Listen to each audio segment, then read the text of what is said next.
بار جھکاتے ہو تو یہ بلند ہوتی ہے، اور زمانے کے سامنے جھکاتے ہو تو یہ ذلیل ہوتی ہے۔ جب آدمی نے اللہ کے سامنے جھکانے سے انکار کر دیا تو یہ گنگا کی لہروں کے سامنے اس کی پیشانی جھکی، جمنا کے دھاروں کے سامنے اس کی پیشانی جھکی، گدھوں اور سانپوں کے سامنے اس کی پیشانی جھکی، مٹی اور پتھر کے سامنے اس کی پیشانی جھکی، چاند اور سورج کے سامنے اس کی پیشانی جھکی۔ کہاں کہاں نہیں ذلیل کیا اس بلند پیشانی کو اس انسان نے۔ اگر مسجد میں یہی جھک گئی ہوتی تو چاند اس کے سامنے جھکتا، سورج اس کے سامنے جھکتا، زمانہ اس کے سامنے جھکتا۔ جن لوگوں کا ہم عرس کر رہے ہیں ان کا پیغام یہ ہے۔ تو ہماری ذمہ داری ہے کہ ہم ان کا پیغام آپ تک پہنچائیں۔ اللہ کے بندوں، اللہ کہتے ہی اس کو ہیں جو اللہ تک پہنچا۔ ولی اللہ کہتے ہیں دوست۔ ڈکشنری میں کئی معنی ہیں۔ ولی کے معنی دوست ہے، ولی کے معنی مددگار ہے، ولی کے معنی سرپرست ہے، ولی کے معنی وکیل کے، ولی کے معنی سفارشی کے ہے، ولی کے معنی اجازت دینے والے کے ہیں، ولی کے معنی نگہبانی کرنے والے کے ہیں، ولی کے معنی دستگیری کرنے والے کے ہیں۔ جس لفظ ولی کے اتنے سارے معنی ہوں، اگر وہ ولایت کی منزل سے شخص گزر گیا ہو تو پھر اس کا مقام کیا ہوگا؟ اقبال کہتے ہیں کوئی اندازہ کر سکتا ہے؟ اس کے زور بازو کا نگاہ مرد مومن سے بدل جاتی ہے تقدیر۔ یہ لفظ ولی اور پھر ولی اللہ۔ ارے بھائی ایک مثال دوں آپ کو، دیکھو ولی کیا ہوتا ہے۔ شادی ہوتی ہے، جب نکاح پڑھانے کے لیے قاضی صاحب بیٹھتے ہیں گواہوں کے موجود، تو ایک لڑکی کا ولی ہوتا ہے۔ آپ یہاں بولی ہے کہ نہیں؟ ولی کی اجازت لی جاتی ہے کہ نہیں؟ تو جو لڑکی کا ولی ہے، اس ولی کا مطلب کیا ہوگا؟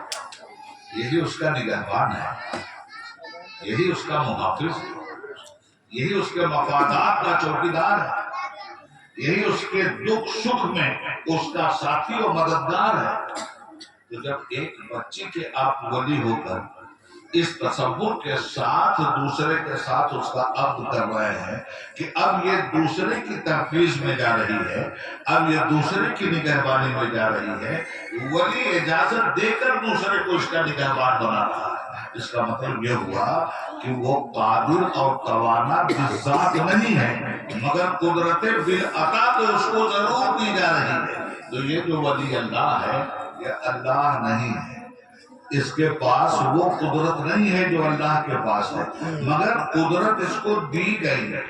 وہ قدرت اللہ کی جو ہے وہ بالذات ہے، اور یہ قدرت جو اس کو دی گئی ہے یہ بالعطا ہے۔ اللہ نے اسے عطا فرمایا ہے کہ یہ پانی پہ تصرف کرے، اللہ نے اسے یہ قدرت عطا فرمائی ہے کہ انا ساگر کے جاتا ہوں جس سے وہ کام کرتا ہے، جبکہ اللہ آپ سے پاک ہے۔ اللہ فرماتا ہے میں اس کی آنکھ بن جاتا ہوں جس سے وہ دیکھتا ہے، اللہ آنکھ میں اس کی زبان بن جاتا ہوں جس سے وہ بولتا ہے، نہیں میں اس کے پیر بن جاتا ہوں جس سے وہ چلتا ہے۔ کیا مطلب؟ اب تک جو اس کے پاس فطری اعتبار سے طاقت اور قوت تھی وہ وہی تھی جو پہلوانوں کی ہوا کرتی ہے، مگر جب وہ میرا ہو گیا اور میرے لیے اس نے آتم سمرپن کر دیا تو اب اتنی ہی طاقت نہیں ہے جتنی طاقت گیہوں اور چاول سے پیدا ہوتی ہے، بلکہ اب وہ روحانی طاقت میں اسے دیتا ہوں کہ گفتگو اللہ پورا کر دیتا ہے۔ اب اللہ کا کیا حکم ہوا؟ وردی پہنا ہے تو جھوٹ کا بولنا، اسلام کی وردی پہنا ہے چغل خوری نہ کرو، اسلام کی وردی تم نے پہن لی اب تم مسلمان ہو، نمازیں نہ چھوڑو، اسلام کی وردی تم نے پہنا ہے اب تم مسلمان ہو، سود مت کھانا، جتنی برائی اور بے حیائی ہے اس کے ساتھ اسلام کا کوئی تعلق نہیں ہے۔ جہالت برائی، جہاں جہالت ہوگی وہاں اسلام نہیں ہوگا، جہاں اسلام ہوگا وہاں جہالت نہیں ہوگی، جہاں برائی ہوگی وہاں اسلام نہیں ہوگا، جہاں اسلام ہوگا وہاں برائی نہیں ہوگی۔ ارے اسلام تو اسلم تسلم کا نام ہے، اسے قبول کر لیا تم سلامت ہو گئے، تم وہاں تم محفوظ ہو گئے، تم دامن سلامت اور امن و شانتی میں آ گئے۔ اسلام اس کا نام ہے۔ اتنی بڑی نعمت آپ کو۔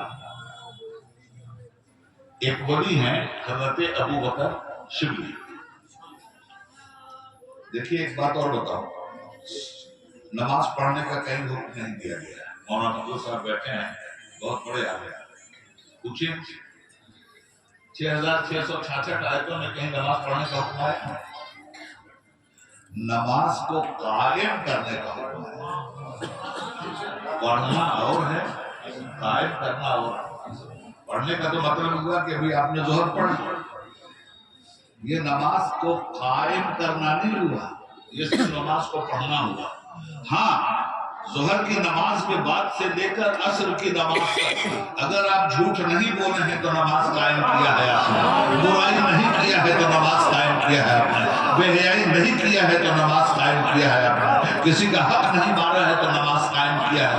ابھی یہی وہ ساری چیزیں تھیں جس کو سمنان سے چل کر ایک بادشاہ وقت تخت و تاج کو ٹھوکر مار کر درویشی اور فکر و فاقہ کا لباس پہن کر کچھوچھا کی دھرتی پہ بیٹھا اور ساری دنیا میں اسلام کے فیض کو عام کر دیا۔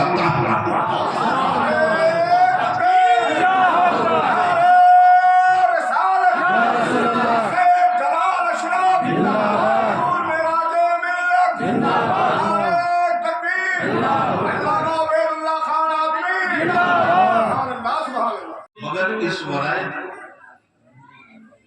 عرب کا ایک شعر ابھی فاضل بریلوی رحمت اللہ تعالیٰ علیہ قبل رحمت ان کے مرتب پر بہت باری کرے، حشر تک شان کریمی ناز پر باری کرے۔ عرب نے فرمایا کہ وہ جو رکھے تو کچھ وہ جو نہ ہوں تو کچھ نہ، جان ہے وہ جہان، جان ہے وہ جہان۔ یہ مبالغہ آ رہی نہیں ہے۔ ایک اور مقام پہ فرماتے ہیں زمین و زمہ تمہارے لیے، تمہارے لیے، چنین و چنا تمہارے لیے، بنے دو جہاں تمہارے لیے، دہن میں زبان تمہارے لیے، بدن میں ہے جان تمہارے لیے، ہم آئے یہاں تمہارے لیے، اٹھیں بھی وہاں تمہارے لیے، خلیل و نجی مسیح و صفی سبھی سے کہیں نہ بنی یہ بے خبری کے خلق پھری، کہاں سے کہاں تمہارے لیے۔ سبحان اللہ سبحان اللہ۔ تو بغیر مصطفیٰ کے نہ زمین ہے نہ آسمان، نہ مکین ہے نہ مکان۔ سبحان اللہ۔ انبیاء کرام تشریف لائے، مصطفیٰ اصل آدم علیہ السلام باپ ہوتے ہوئے بھی نسل ہے، ایک فلسفہ دے رہا ہوں۔ آدم علیہ السلام سے آدمی چلا ہے، تو حضور تو آدمی ہیں، حضور کو جو آدمی نہ مانے کافر ہے۔ نبی پاک صلی اللہ علیہ وسلم بشر ہیں، جو انہیں بشر نہ مانے کافر ہے، اور جو اپنے جیسا بشر مانے وہ بے ایمان ہے۔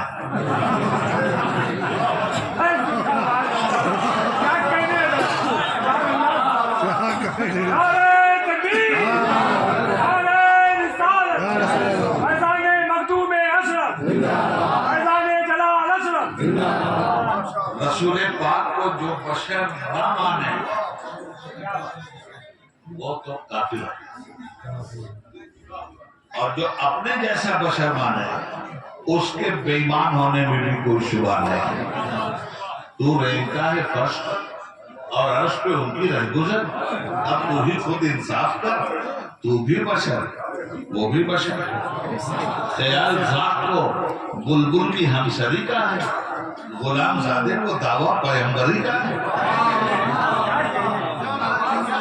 تو معاملہ کلیئر، یہ موضوع نہیں ہے میرا، عرض یہ کر رہا ہوں کہ نبوت شروع ہوئی نبی اکرم صلی اللہ علیہ وسلم سے، اور نبوت ختم ہوئی نبی مکرم صلی اللہ علیہ وسلم پر میں اس وقت بھی نبی تھا جب آدم مٹی اور پانی کی منزل سے گزر رہے تھے. یہ حدیث ہے.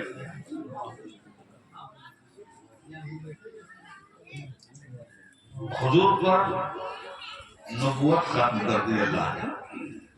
مولانا منظور صاحب قمر جلالی ایک شاعر گزرے. ارے اس آدمی نے اپنے وقت سے کیا فائدہ اٹھایا اور دیتا ہوں شکیل صاحب. وہ کہتے ہیں اور کیا ثبوت لوگے پیغمبری کے کام کا. ختم کروالی نبوت تم نے اپنے نام پر. ختم کروالی نبوت تم نے اپنے نام پر. اور کافروں نے جب محمد سے سند مانگی قمر میں ہی تو ٹکڑے ہوا تھا چرخے نیلی فام. کافروں نے جب محمد سے سند مانگی قمر میں ہی دو ٹکڑے ہوا تھا چرخے نیلی فام. جانا صحیح استعمال بہت فائدہ اٹھایا. شاندار فائدہ اٹھایا. میں ہی دو ٹکڑے ہوا تھا چرخے نیلی فام. خیر اب ما کان محمد نبا احد من رجالکم ولکن رسول اللہ وخاتم النبیین وکان اللہ بکل شیء علیم. حضور پر نبوت اور رسالت کا سلسلہ ختم. اب یہ جو قیامت تک نسل آدم آ رہی ہے اس کا کیا ہوگا؟ اب تو کوئی نبی نہیں آئے گا. نبی آتے کس لیے تھے؟ جس دور میں آتے تھے اس دور کے گمراہوں کی ہدایت کے لیے نبی آتے تھے. اب جب حضور پر نبوت ہی کو ختم کر دیا اور انسان قیامت تک پیدا ہوتا رہے گا تو آخر ان کی ہدایت کا کیسے کام چلے گا؟ تو اللہ نے نبوت کا دروازہ بند کر کے ولایت کا دروازہ کھول دیا. اب نبی نہیں آئے اب ولی آئے. تو ولی آئیں گے تو اگر نبیوں کی کوئی ابتدا ہے تو ولیوں کی بھی تو کوئی ابتدا ہونی چاہیے. نبیوں کی ابتدا کا نام محمد مصطفیٰ ہے اور ولیوں کی ابتدا کا نام علی المرتضیٰ ہے.